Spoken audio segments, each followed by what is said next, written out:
Your website could be costing you hundreds of thousands in fines. Seriously. And it's not just about dodging penalties. Over 1 billion people worldwide live with disabilities. If your site isn't accessible, you're shutting out a massive chunk of potential customers and, frankly, just not doing the right thing. So, what makes an accessibility tool actually good?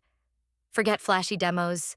You need something that genuinely helps people, not just spits out a scary list of problems. The best ones blend automated scans with actual human smarts because, let's be real, AI can't catch everything. And it's not a one-time fix. Your site changes, so monitoring is key.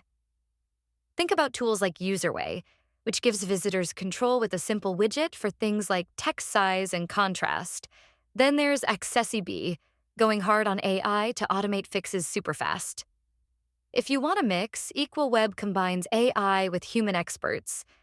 And for the super thorough, expert-driven approach, AudioEye claims to catch way more issues and even helps with legal stuff. Pricing? It usually starts around $50 a month for smaller sites, but can go way up for big businesses needing all the bells and whistles, including legal support.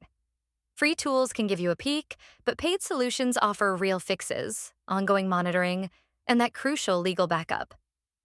Remember, WCAG, ADA, and Section 508 are the standards to watch. Automated tools are great for quick insights, but they only catch about 30 to 40% of issues. You'll likely need manual checks too. Ultimately, the best tool is the one that fits your specific needs, budget, and how much risk you're willing to take. Don't wait until a lawsuit lands on your doorstep. Start looking into this now.